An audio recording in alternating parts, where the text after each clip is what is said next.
Hello students, कैसे हैं आप सभी। मैं अजय साहू स्वागत करता हूं आप सभी का अपने से यूट्यूब चैनल में जिसका नाम है Athar mathematics. Okay, so students, आज का हमारा टॉपिक है understanding the square roots. Okay, so आज हम बेसिकली स्क्वायर रूट निकालना नहीं देखेंगे, हम समझेंगे कि स्क्वायर रूट्स होते क्या हैं। ठीक है, ओके, चलिए स्टार्ट करते हैं। तो और first point is meaning of finding square roots. ठीक है, स्क्वायर रूट्स निकालने का मतलब क्या है, जैसे कि हम एग्जांपल के लिए समझे स्क्वायर रूट ऑफ 25। ठीक है, स्क्वायर रूट ऑफ 25 हमें पता है ये क्या होता है, ये होता है 5। ये square root of 25 is equal to 5। हमें जब हम 25 का स्क्वायर रूट निकालते हैं तो हमें 5 मिलता है।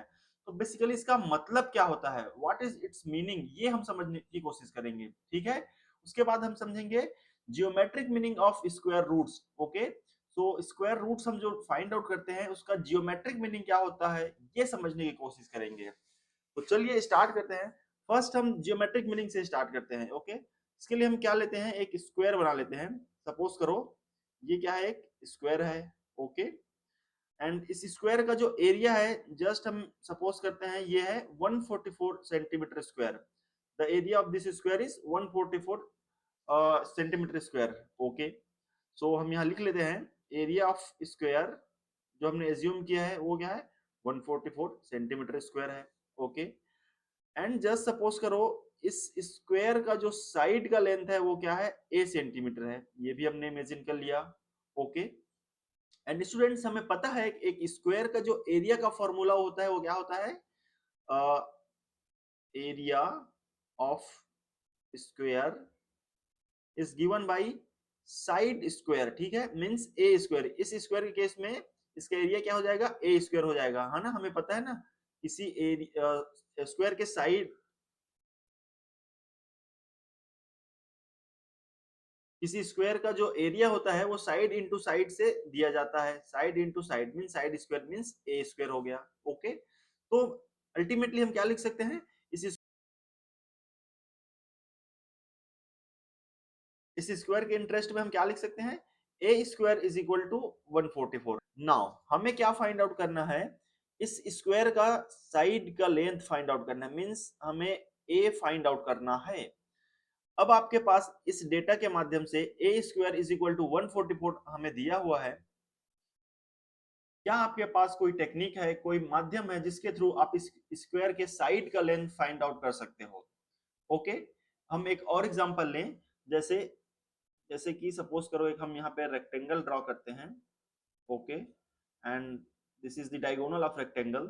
Suppose the length of this side is 8 centimetre. Okay, and length of this side is 6 centimetre, ये जस्ट हम कंसीडर कर लेते हैं। And length of diagonal is x। अब हम यहाँ पे पाइथागोरस थ्योरम लगाएं तो यहाँ पे ये क्या हो जाएगा, 6 का स्क्वायर प्लस 8 का square is equal to X के स्क्वायर बाई पाइथागोरस थ्योरम, हम लिख सकते हैं ना।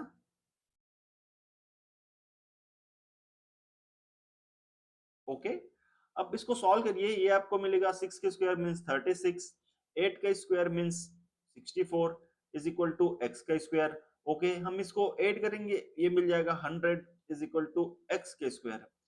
अब क्या आपके पास कोई ऐसा तरीका है, कोई टेक्निक है, कोई माध्यम है जिससे आप इस एक्स के लेंथ को या एक्स का वैल्यू को फाइंड आउट कर सकते हो, कोई है ऐसा तरीका। यहाँ पर हमारा स्क्वायर रूट का कॉन्सेप्ट यूज में आता है।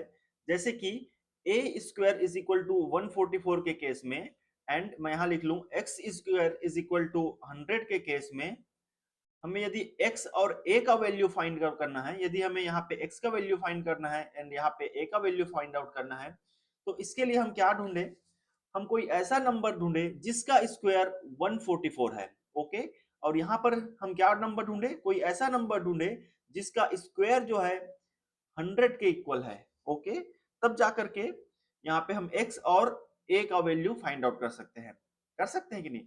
यदि हमें कोई एक ऐसा नंबर मिल जाए जिसका स्क्वायर 144 है एंड यहाँ पे हमें कोई एक ऐसा नंबर मिल जाए जिसका स्क्वायर 100 है, तब हम x एंड a का वैल्यू फाइंड आउट कर सकते हैं। समझ में आया आपको। बेसिकली हमें उस नंबर को फाइंड आउट करना है जिसका स्क्वायर यहाँ पे दिया गया है। Okay, this is the geometrical meaning of square root. समझ में आया आपको। यहाँ पे हमें क्या दिया था, एक स्क्वायर का एरिया दिया हुआ था एंड हमें इस स्क्वायर का साइड फाइंड आउट करना था। ठीक है, हमें पता है स्क्वायर का जो एरिया होता है वो साइड के स्क्वायर से दिया जाता है। ठीक है, हमें साइड का स्क्वायर गिवन था एंड इस गिवन डेटा से हमें ओनली साइड का लेंथ फाइंड आउट करना था। तो this is your geometrical meaning of square root और फाइंडिंग स्क्वायर रूट। ओके, ठीक है, चलिए आगे बढ़ते हैं। तो स्टूडेंट्स आपको समझ में आ गया किसी नंबर्स का स्क्वायर निकालने का मतलब क्या होता है। इसमें होता क्या है, जैसे कि हमें कोई नंबर जो दिया हुआ होता है वह नंबर क्या होता है, किसी गिवन नंबर्स का क्या होता है, स्क्वायर होता है। एंड हमें यही फाइंड आउट करना होता है कि वो कौन से नंबर्स का स्क्वायर है। जैसे 144 किसका स्क्वायर है, it is a square of 12। ठीक है, जब हम 12 का स्क्वायर करते हैं तब जाकर के हमें 144 मिलता है। वैसे ही यहाँ पे 100 किसका स्क्वायर है, 100 स्क्वायर ऑफ 10। जब हम 10 का स्क्वायर करते हैं तो हमें क्या मिलता है, 100 मिलता है। समझ में आया आपको। बेसिकली हमें क्या दिया होता है, किसी नंबर का स्क्वायर दिया हुआ होता है। ओके, एंड हम फाइंड आउट करते हैं कि वह कौन से नंबर का स्क्वायर है। आइए हम और समझने की कोशिश करते हैं। जैसे 1 का स्क्वायर क्या होता है, 1 मीन्स हम लिख सकते हैं square root of 1 is 1। And वैसे ही 2 का स्क्वायर क्या होता है, 2 का स्क्वायर होता है 4। तो हम बोल सकते हैं स्क्वायर रूट ऑफ 4 इज 2, है ना। यहाँ पे 1 था, यहाँ पे 2 हो गया। जैसे कि 3 का स्क्वायर क्या होता है, 3 का स्क्वायर होता है 9। इस केस में हम क्या बोल सकते हैं, square root of 9 is 3। Okay, square root of 9 is 3। अब आप देखिए, जैसे -3 इंटू -3 दैट मीन्स -3 का स्क्वायर, ये भी हमें क्या मिलेगा, 9 ही मिलेगा। अब आप बोलेंगे हमने 3 के स्क्वायर हमने 9 का स्क्वायर रूट तो 3 सीखा था, यहाँ पे 9 के स्क्वायर -3 भी हो सकता है। बिल्कुल हो सकता है, ये -3 भी 9 का ही स्क्वायर रूट है। ओके, जैसे कि -4 इंटू -4 इज इक्वल टू क्या होगा, -4 का स्क्वायर। एंड एट लास्ट हमें क्या मिलेगा, 16। इट मीन्स 16 का हम स्क्वायर रूट निकालें तो ये हमें -4 भी मिलेगा एंड +4 भी मिलेगा। मीन्स -4 एंड +4, ये दोनों संख्याएं 16 का स्क्वायर है। वैसे ही आप कोई भी संख्या का स्क्वायर निकालते हैं, सपोज करो मैं 25 का निकालता हूं, तो 25 का स्क्वायर रूट क्या होगा, -5 एंड +5। ओके, तो ये दोनों संख्याएं 25 का स्क्वायर रूट है। तो स्टूडेंट्स हम और समझने के लिए ये बोल सकते हैं, जैसे हम प्लस करते हैं तो प्लस का जो अपोजिट होता है वो क्या होता है, सब्सट्रैक्शन होता है। मींस जो एडिशन ऑपरेशन है ना, एडिशन का अपोजिट क्या होता है, सब्सट्रैक्शन होता है। ओके, एंड मल्टीप्लिकेशन का अपोजिट क्या होता है, डिवीजन होता है। वैसे यदि हम बोल रहे हैं स्क्वेयरिंग का जो अपोजिट होता है वो क्या होता है, स्क्वायर रूट होता है। ठीक है, स्क्वायरिंग का अपोजिट क्या होता है, स्क्वायर रूट होता है। जैसे कि हमने देखा ना, 4 का जो स्क्वायर था, 4 इंटू 4 क्या हुआ था, 16। ओके, या 4 का स्क्वायर क्या होता है, 16। वैसे यदि हम 16 का स्क्वायर रूट निकालें तो हमें क्या मिलेगा, 4 मिलेगा।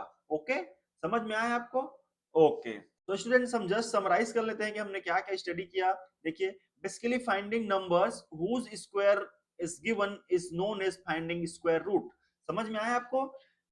जो नंबर दिया होता है वो ऑलरेडी क्या होता है, एक स्क्वायर नंबर होता है। हमें ये पता लगाना है कि जो गिवन नंबर है वो किसका स्क्वायर है। ओके, यहाँ पे 144 किसका स्क्वायर है, 12 का। सपोज करो 25 हम लेते हैं, तो 25 का स्क्वायर, ये 25 किसका स्क्वायर है ये पता लगाना स्क्वायर रूट फाइंड आउट करना कहलाता है। ठीक है, मींस 25 का स्क्वायर रूट क्या होगा, 5 होगा। हमें जो दिया हुआ नंबर रहता है वो किसी का स्क्वायर रहता है एंड हम स्क्वायर रूट से यही पता लगाते हैं कि वो दिया हुआ नंबर किसका स्क्वायर है। समझ में आया। ओके, एंड सेकंड पॉइंट यहाँ पे हमने क्या लिखा है, finding square root is inverse operation of squaring. मैंने बोला ना, प्लस का अपोजिट क्या होता है, माइनस। वैसे ही मल्टीप्लिकेशन का अपोजिट होता है डिवीजन। वैसे ही स्क्वायरिंग का जो अपोजिट होता है वो क्या होता है, finding a square root. Okay students, positive square root of number is denoted by, ये जो ऐसा साइन है इसके थ्रू डिनोट किया जाता है। जैसे यहाँ पे हमने लिखा है ना, 9 का स्क्वायर रूट क्या होता है, 3 का। 9 का स्क्वायर रूट क्या होगा, 3 होगा। वैसे ही यदि 16 का स्क्वायर रूट क्या होगा, 4 होगा। ओके, तो ये जो साइन है इसको हम क्या बोलते हैं, रेडिकल साइन बोलते हैं। Okay, this sign is known as radical sign. ठीक है, समझ में आया आपको? Okay, so students, I hope the video is helpful for you, and if you think so, please like, share and subscribe. Thank you.